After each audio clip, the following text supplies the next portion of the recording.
Bonjour à tous et bienvenue à l'ISEG Nantes pour cette nouvelle session live. Aujourd'hui sur la thématique des liens entre l'ISEG et les entreprises de leur région. On a comme invité aujourd'hui Stéphane Bondou. Bonjour Stéphane. Bonjour. Alors Stéphane, avant d'échanger sur justement cette problématique, au contraire, c'est tout sauf un problème, ce rapprochement entre l'école et les entreprises qui font aujourd'hui l'économie locale, est-ce que vous pouvez vous présenter ? Oui, donc bonjour. Je travaille pour une structure qui s'appelle la Creative Factory. La Creative Factory est le pôle économique d'une autre entreprise qui s'appelle la Samoa, qui aménage toute l'île de Nantes et particulièrement la pointe ouest de l'île de Nantes. Dans cet aménagement, il y a une partie économique, c'est-à-dire une partie pour accompagner les entrepreneurs et les jeunes entrepreneurs à créer leur entreprise, à trouver des premiers locaux. Et dans le principe des nouveaux locaux, il y a sur l'île de Nantes des pépinières et des hôtels d'entreprise dont je m'occupe. Il y en a 3 particulièrement. Il y en a une qui s'appelle le Karting, où on retrouve plein d'entreprises dans l'industrie culturelle et créative. C'est des designers, des graphistes, des créateurs musicaux, des gens du spectacle vivant, des gens qui viennent de la robotique aussi. Il y a un lieu qui s'appelle La Centrale, qui est, elle, destinée au monde de l'audiovisuel et de la création du jeu vidéo, et un lieu qui s'appelle Creative Care Factory, qui, elle, est dédiée à tout ce qui est start-up dans le monde médical et bien-être. Alors l'ISEG existe aujourd'hui depuis une quarantaine d'années, un peu plus de 30 ans aujourd'hui à Nantes. Une des particularités de l'école, c'est de travailler essentiellement sur des briefs réels, c'est-à-dire avec des entreprises. Alors ça peut être du local ou du national. Là, on est plutôt intéressé sur ce qui se passe localement sur Nantes, mais ça peut être le cas aussi sur les 6 autres campus français. Quel est pour toi, Stéphane, finalement l'intérêt pour un étudiant qui est un étudiant de market, de com, et digital, d'être directement intégré dans l'univers des entreprises locales? C'est de les mettre complètement dans des conditions réelles de fonctionnement d'une entreprise et des réalités des entreprises locales aujourd'hui sur le territoire. Est-ce qu'il y a des spécificités sur Nantes? Est-ce que par rapport à d'autres villes, qu'est-ce qu'on retrouve en particulier? Ce qui est clair, c'est que depuis maintenant presque une quinzaine d'années, non seulement le tissu d'entreprise est extrêmement développé, c'est un vrai pôle d'attractivité, mais en plus, il y a un certain nombre d'accélérateurs et d'incubateurs aujourd'hui qui sont présents depuis presque une dizaine d'années. Et il n'y en a pas un ou deux, il y en a bien une dizaine dans des domaines extrêmement différents, qui fait qu'en fin de compte, il y a un vrai maillage qui se fait non seulement avec les très grandes entreprises qui vont piocher dans ces accélérateurs et incubateurs des idées, des projets, des étudiants, mais aussi un lien avec le tissu de l'enseignement supérieur, dont l'ISEG. Donc l'ISEG, tout à fait. Alors on a historiquement, c'est beaucoup la fonction publique qui a aidé ce type de développement, notamment avec la rénovation aussi architecturale, notamment de l'île de Nantes. Nous, on n'en est pas loin, puisqu'on est plutôt en hypercentre historique. Il y a aussi aujourd'hui des entreprises privées qui se sont lancées sur ce type de marché, avec des incubateurs, des accélérateurs. On retrouve bien sûr des banques dedans, en espérant financer ce type de projet. Est-ce qu'aujourd'hui on peut penser que dans les années à venir, c'est un modèle qui va continuer, qui va perdurer sur Nantes? Aujourd'hui, il est établi. Donc, de toute façon, Nantes n'en est pas à son premier essai. Tout le monde est en train de développer ce type de structure. De toute façon, ce qui est évident, c'est que les entreprises et les grandes entreprises ont besoin de cette émulation-là. Elles ont besoin de se remettre en cause.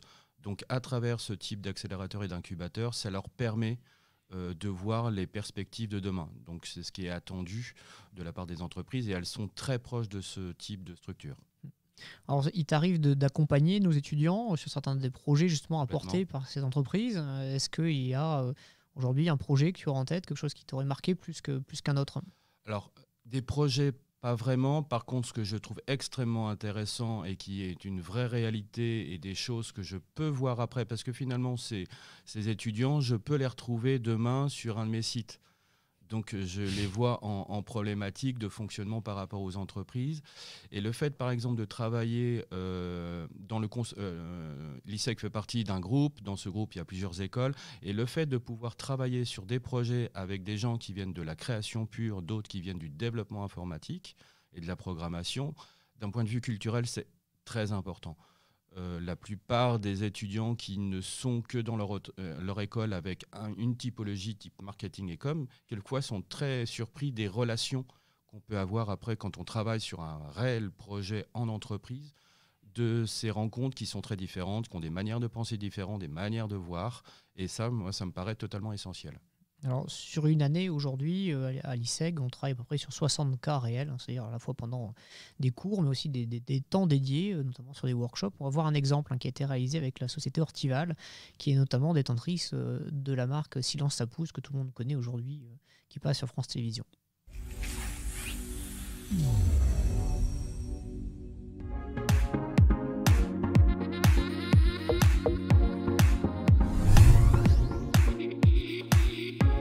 Je m'appelle Emmanuel Bouchard, je suis chef de marque pour Ortival Diffusion.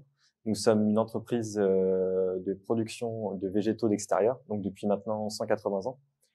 Nous avons lancé en 2016 la marque Silence ça pousse en collaboration donc avec France Télévisions pour diffuser nos produits sur le marché de la distribution spécialisée. Nous avons l'année passée été sollicités par François pour réaliser un workshop avec les 3e années. C'était une expérience assez enrichissante et intéressante finalement pour, je pense, les deux parties et principalement pour nous, Ortival. Ils ont bossé donc sur le plan de communication de la marque Silence ça pousse. Il y avait une 40aine d'étudiants de mémoire et tous les livrables pour nous ont été très intéressants. On a notamment utilisé une partie pour nous nourrir et justement dans la mise en œuvre du plan de communication 2020. Et donc effectivement, pour nous, c'était une belle expérience, ça a été riche, on a été bousculés. Les étudiants étaient très créatifs et investis finalement, ont bien investi le projet. Donc cette année, on a eu l'opportunité de reproposer un brief. Donc c'est avec grand plaisir qu'on a accepté la proposition. Cette année, on a décidé de proposer pour ce workshop innovation 3 chantiers. Le premier qui est réaliser un audit sur notre offre de services. On a 3 offres de services de coaching. Un chantier 2 où ici on est plus sur la partie design de service, c'est-à-dire de création de storyboard, de bien réfléchir au parcours d'achat avant, pendant, après, et bien sûr aussi de prendre en considération toutes les contraintes, qu'elles soient matérielles, techniques et aussi humaines. Et puis un chantier 3 qui est ici de lancer, promouvoir cette nouvelle offre de service, donc principalement sur la partie digitale, avec la réalisation des visuels, la proposition de support de diffusion, et puis toute la partie aussi budgétisation et ROI, plutôt estimer les résultats des différentes actions qu'ils vont nous proposer.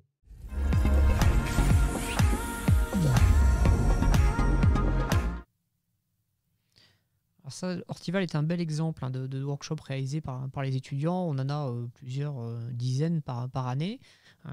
Et ça, toujours renouvelé à la fois des entreprises locales ou même internationales. On a encore travaillé avec Nike il y a peu de temps, avec d'ailleurs plusieurs écoles, on en reparlera un petit peu plus tard. L'intérêt aujourd'hui d'être ancré dans notre univers d'entreprise locale, dans le Grand Ouest, on parle de Nantes, mais forcément c'est très élargi aujourd'hui, vu la taille du Grand Ouest et l'attractivité aussi du Grand Ouest. Quel est l'intérêt, selon toi, Stéphane, la valeur ajoutée d'un étudiant qui a déjà cette connaissance du maillage, voire qui a déjà été en entreprise, quand à un moment ou à un autre, il va chercher son premier emploi ou un contrat pro, un contrat d'apprentissage, des formats un peu plus longs que ce qu'on connaît en stage? Eh bien, pour moi, c'est dans sa recherche, c'est pas de s'y prendre au dernier moment. Dans la réalité, plus l'étudiant sait relativement rapidement dans ses études, dans son parcours, un petit peu qui fait quoi, s'y intéresse, il a tout à fait moyen pendant 2, 3, 4 ou 5 ans de créer des vraies relations et j'aurais tendance à dire de ne pas se retrouver dans une situation post-études et de commencer à s'intéresser à son maillage. Pour moi, c'est essentiel. Les relations, on ne trouve pas du travail du jour au lendemain et très très souvent, il faut une type de relation un petit peu à long cours. Ça passe certes par les réseaux sociaux, mais ça passe d'abord par une connaissance et surtout de pouvoir aller en dehors de leur cursus pédagogique, de pouvoir aller à des événements qui sont organisés localement et donc de commencer à rencontrer les acteurs.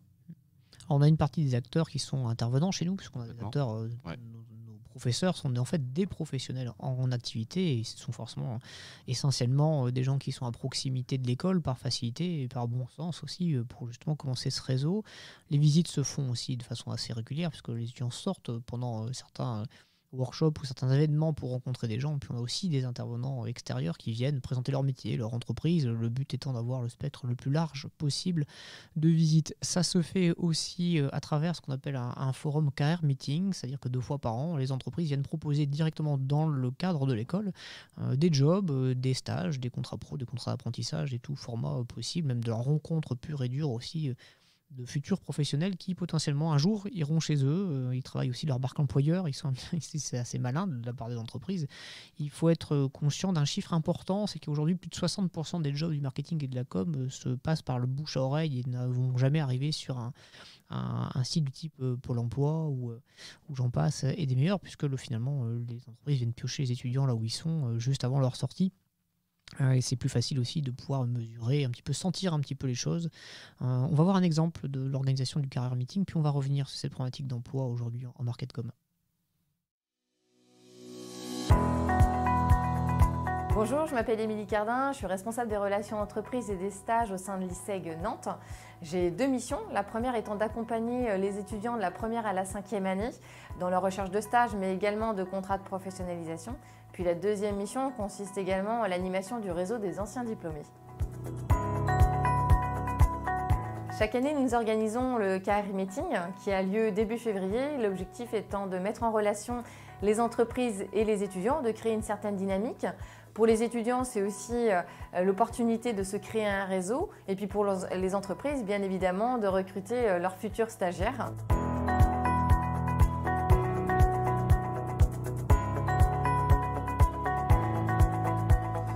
Bonjour, je suis Pierre Laurie, président du Centre Leclerc de Basse-Goulaine. D'abord pour recruter un ou une stagiaire dans mon service marketing communication. Et ensuite, si je viens le faire moi-même, c'est pour aussi garder contact avec les jeunes qui sont encore en milieu scolaire ou qui vont sortir dans quelques temps du milieu scolaire et être en contact avec l'ambiance, avec ce qu'ils attendent, avec l'évolution du milieu scolaire pour aussi garder dans notre management et dans nos RH, un contact avec la manière dont vivent les jeunes l'école, qui évolue, et de ne pas se déconnecter entre le monde du travail et le monde de l'école, mais bien garder cette connexion.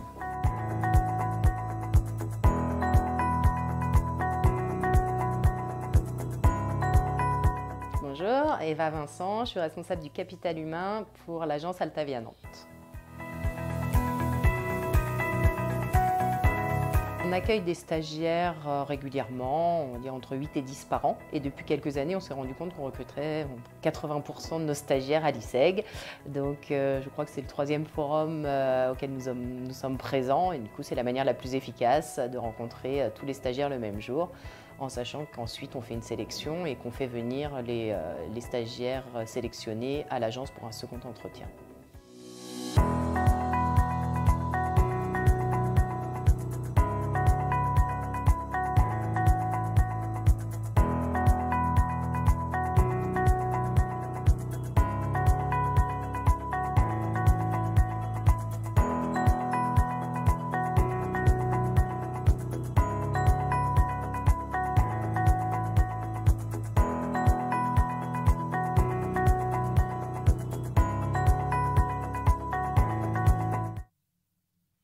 Alors le career meeting, c'est un bel exemple aujourd'hui des entreprises qui viennent dans l'école et pas l'inverse. C'est-à-dire qu'on n'attend pas toujours aux étudiants, surtout quand ils sont sur les premières années, qu'ils aillent construire leur propre réseau en sortant de l'école et de leur univers très scolaire finalement. On fait venir les entreprises dans l'école. Est-ce que tu auras un conseil à donner à la fois aux étudiants pour justement profiter de ces moments-là et à la fois aussi aux entreprises pour dire venez les voir les étudiants parce que vous les connaîtrez peut-être pas, sauf que c'est peut-être vos futurs clients ou futurs salariés. Un conseil aux étudiants ? Un conseil aux étudiants, après je demanderai un conseil à l'entreprise. Moi, vraiment, le conseil que je leur donne au-delà de ces moments-là, c'est de s'intéresser culturellement à l'univers des entreprises. Dans la réalité, je considère qu'à compétences égales, un employeur va prendre quelqu'un plus qu'un autre parce que cette personne va culturellement bien rentrer dans le fonctionnement de l'entreprise. C'est ce que voit un employeur en réalité à compétences égales. Et pour pouvoir rentrer dans la compétence pour rentrer dans l'univers culturel d'une entreprise, il faut s'y intéresser. Et c'est pour ça que je parlais qu'il faut s'y intéresser de longue date. Faut interroger les gens dans l'entreprise parce qu'il y a souvent des surprises après dans la réalité. Donc ça, c'est mon conseil vraiment global sur le recrutement qui me paraît essentiel. Et alors, côté entreprise, est-ce que tu préconiserais une entreprise de venir sur ce type d'événement, justement, aller voir ce qui se passe dans une école ? Oui, parce qu'on est quand même, en l'espace de quelques années, dans des choses qui s'inversent quand même dans la réalité. Il y a du monde sur le marché du travail. Et pourtant, les entreprises viennent dans les écoles.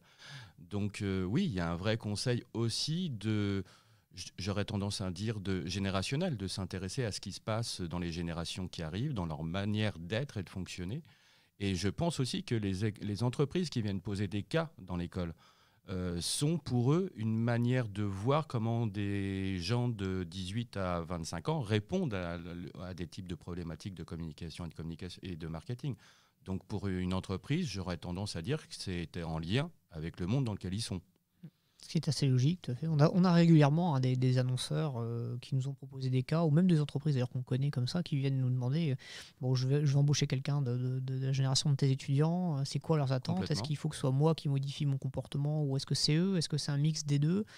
C'est un échange qu'on a assez régulièrement. Hein, et puis, bon, faut dire ça devrait être une recommandation des services RH, normalement, quand on est sur ce type de problématique de recrutement, d'aller voir ce qui se passe dans les écoles. Alors c'est vrai, dans les groupes d'une certaine taille, malheureusement, sur les entreprises plus petites, ils n'ont pas toujours la personne adéquate, mais enfin on les accompagne aussi là-dessus. C'est le rôle clairement de l'ISEG. Alors on a parlé workshop, on a parlé aujourd'hui employabilité de nos étudiants. Et c'est vrai que le fait qu'ils connaissent le maillage, on le voit bien, hein, puisque notre taux d'employabilité à la sortie de l'école est assez extraordinaire, puisqu'on a une grande partie de nos étudiants qui trouvent un job avant, ou en tout cas qui ont de bons contacts pour le faire, mais par des entreprises qui connaissent déjà, c'est-à-dire qui répondent finalement assez peu à des offres. Une autre particularité de l'école, c'est que, et on avait un petit peu parlé au début de notre entretien, c'est le fait que l'école ne travaille pas toute seule. L'ISEG appartient à un groupe Ionis, qui a été fondé d'ailleurs par l'ISEG il y a maintenant presque 40 ans, dans lequel on a deux écoles complémentaires de cousines, j'ai envie de dire, à l'ISEG, qui sont Epitech, une école de développement informatique, et IART, qui est une école de création. C'est des univers très différents, mais les étudiants travaillent assez régulièrement ensemble dès la première année. Tu fais partie des presque 3 univers, enfin plus créatif et marketcom, peut-être un peu moins tech, mais enfin tu es entouré aujourd'hui d'entreprises de la tech, hein, tu es très riche là-dessus. Qu'est-ce que tu penses justement du fait qu'on fasse travailler les gens ensemble dès leur plus jeune âge, j'ai presque envie de dire ? Essentiel. Je pense que beaucoup de choses se jouent là. Parce que même un étudiant de créa a sa propre vision des choses. Moi, je les ai vues sur le terrain et elles se confrontent complètement, voire culturellement, à la manière dont pensent et réfléchissent les gens du marketing, la com. Et pour les uns et pour les autres, pour les 3 structures, c'est très enrichissant. C'est une vraie réalité sur le terrain. Parce que finalement, ces typologies de personnes, on les retrouve dans l'entreprise demain. Elles sont là et elles vont travailler ensemble sur des projets. Donc, pour moi, c'est une vraie force.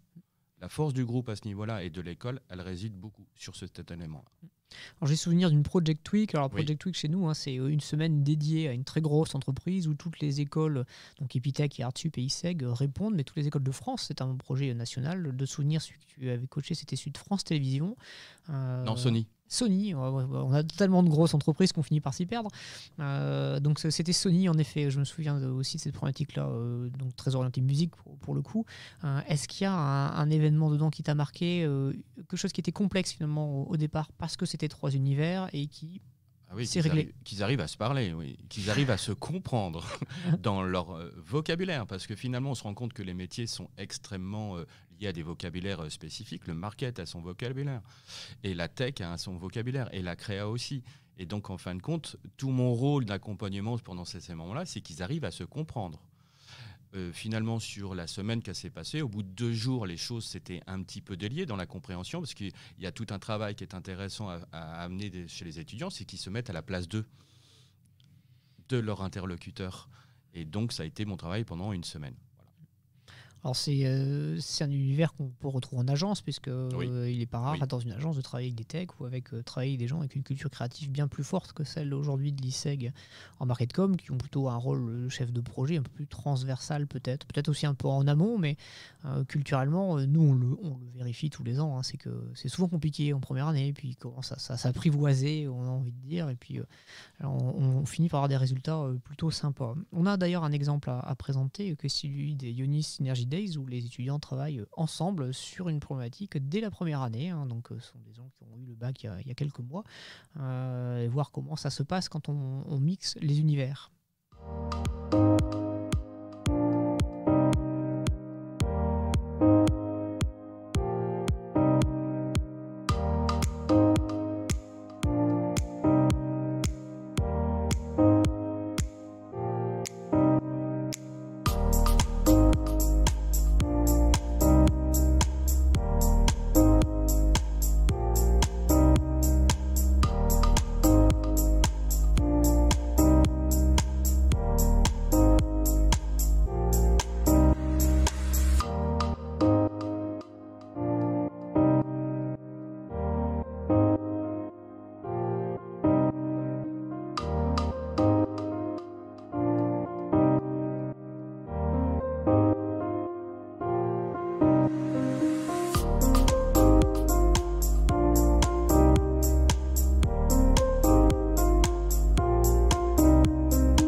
Bon bah voilà, on est sur la Ionis My First Startup.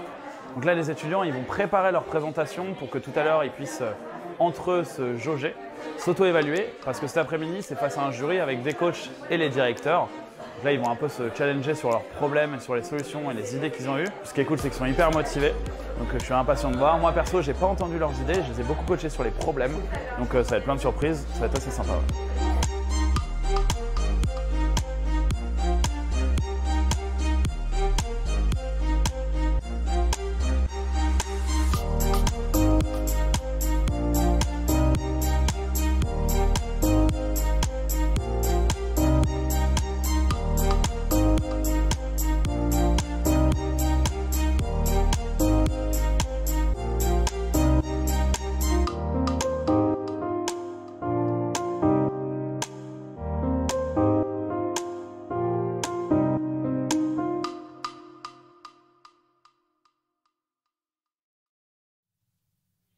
Alors ça, c'est un exemple de ce que peuvent faire nos premières années dès leur cursus, dès le début de cursus, du coup, avec Artsup et Epitech.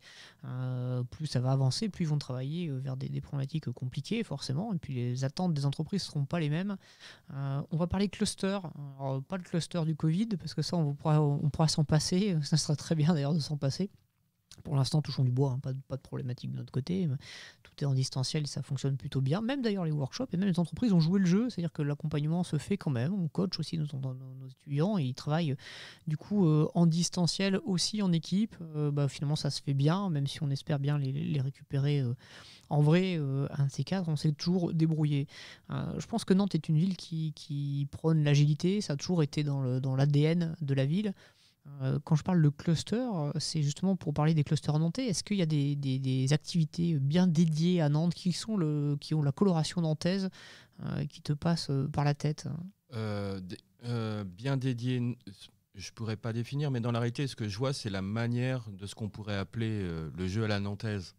C'est ça dans la réalité. Dans la réalité, qu'est-ce qui fait qu'en fin de compte, il y a un vrai tissage qui se fait entre les entreprises, ces clusters, incubateurs, accélérateurs, le monde de l'enseignement? C'est cette manière de travailler ensemble.